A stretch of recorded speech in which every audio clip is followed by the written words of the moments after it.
Welcome to this concept explainer brought to you by CBSC Scolab of profsam.com, that is profsam.com.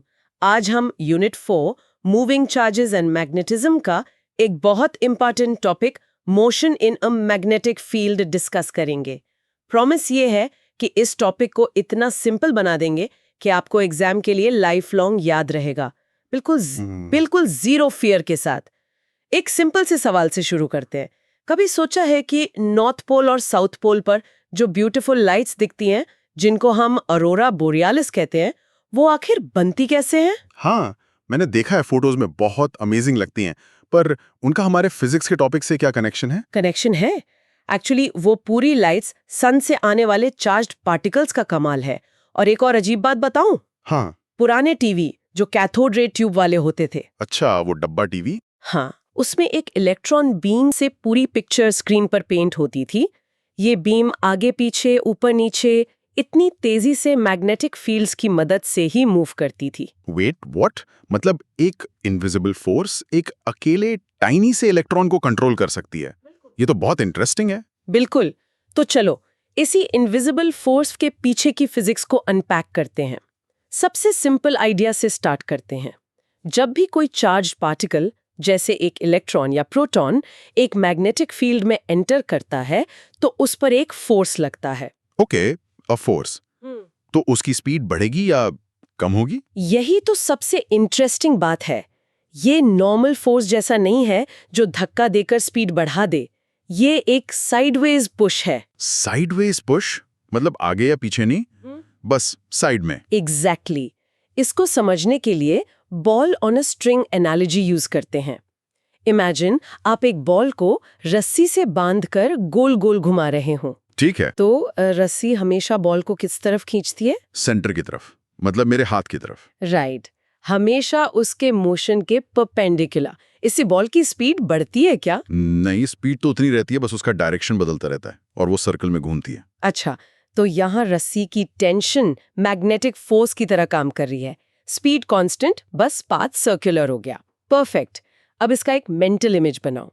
एक glowing blue dot यानी हमारा charged particle left से straight line में आ रहा है। आगे एक रीजन है जहां हर जगह मैग्नेटिक फील्ड है। जैसे ये ब्लू डॉट इस रीजन में एंटर करता है, उस पर एक कांस्टेंट परपेंडिकुलर फोर्स लगना शुरू हो जाता है और वो एक परफेक्ट सर्कल में घूमने लगता है। ना स्पीड कम ना ज्यादा, बस गोल गोल। करेक्ट। चलो अब देखते हैं कि एनसीईआरटी इस फोर्स और मोशन को कैसे डिफाइन करता है। ठीक है, मैं पढ़ता हूं सेक्शन 4.3 से। In the case of motion of a charge in a magnetic field, the magnetic force is perpendicular to the velocity of the particle. So no work is done and no change in the magnitude of the velocity is produced. The perpendicular force QV cross B acts as a centripetal force and produces a circular motion perpendicular to the magnetic field. इसमें दो formulas भी दिए हैं। Radius के लिए R equals mv qb और angular frequency के लिए ओमेगा इक्वल्स QBM। ये सेंट्रिपिटल फोर्स क्या है और ये फॉर्मूला कैसे आया? Good question.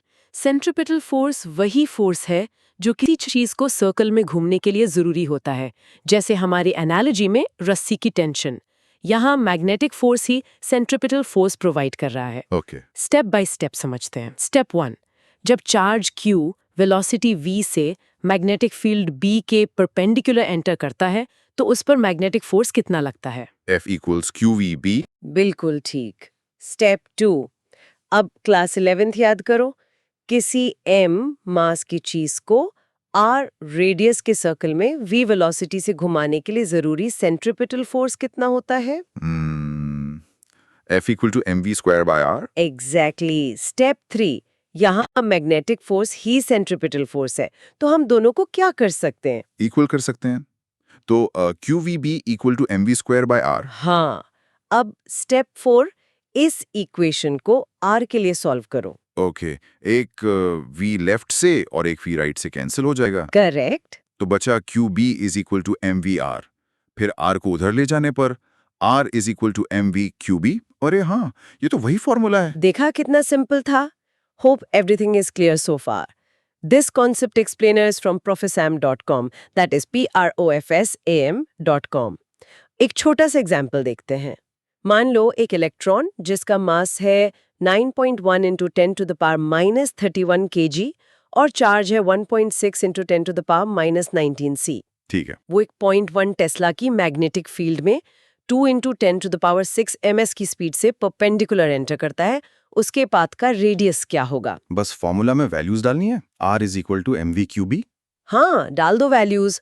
R is equal to 9.1 into 10 to the power minus 31 into 2 into 10 to the power 6 into 1.6 into 10 to the power minus 19.1। Calculate करने पर ये बहुत छोटा रेडियस आएगा, अराउंड 0.114 मिलीमीटर्स। 0.114 मिलीमीटर्स। वाह, मतलब वो इलेक्ट्रॉन एक बहुत ही टाइट सर्कल में घूमेगा। एग्जैक्टली। और यही टॉपिक अगले कॉन्सेप्ट साइक्लोट्रॉन का बेस है। साइक्लोट्रॉन में इसी प्रिंसिपल को यूज करके पार्टिकल्स को बहुत हाई एनर्जी तक एक्सेलरेट किया जाता है। अब आते हैं कुछ साइलेंट किलर्स पर, ऐसी गलतियां जो स्टूडेंट्स अक्सर करते हैं और मार्क्स लूज करते हैं। ओके। मिसकंसेप्शन 1। स्टूडेंट्स सोचते हैं कि मैग्नेटिक फील्ड पार्टिकल को स्पीड अप या स्लो डाउन करता है। ऐसा लगता है क्योंकि फोर्स से एक्सेलरेशन होता है। हाँ, मैंने भी शुरू में यही सोचा था। करेक्ट। आइडिया ये है कि मैग्नेटिक फोर्स हमेशा वेलोसिटी के परपेंडिकुलर होता है, इसीलिए वो कभी वर्क नहीं करता। वर्क डन का formula W is equals to F.D cos 90 degree 0 हो जाता है। अच्छा, वर्क डन 0, इसलिए काइनेटिक एनर्जी में चेंज नहीं। हाँ, इसका मतलब पार्टिकल की काइनेटिक एनर्जी और स्पीड हमेशा कांस्टेंट रहती है, सिर्फ डायरेक्शन बदलता है। ओके, तो मैग्नेटिक फोर्स से स्पीड अप या स्लो डाउन नहीं होता, सिर्फ डायरेक्शन चेंज होता है। Got it. मिसकंसेप्शन 2। पार्टिकल की स्पीड या एनर्जी बढ़ेगी तो वो सर्कल जल्दी पूरा करेगा, यानी टाइम पीरियड कम हो जाएगा। हाँ, ये तो लॉजिकल है। ज्यादा स्पीड मतलब कम टाइम। यही सबसे काउंटर इंट्यूटिव और इम्पॉर्टेंट पॉइंट है। टाइम पीरियड का फॉर्मूला है T is equals to 2πm/b। इस फॉर्मूला में वेलोसिटी v है ही नहीं। हैं? वेट, इसमें v नहीं है? नहीं है।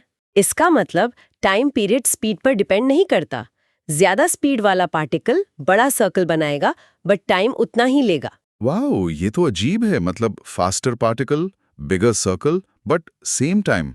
तो टाइम पीरियड सिर्फ मास, चार्ज और मैग्नेटिक फील्ड पे डिपेंड करता है। एग्जैक्टली। इसी फैक्ट की वजह से साइक्लोट्रॉन काम करता है।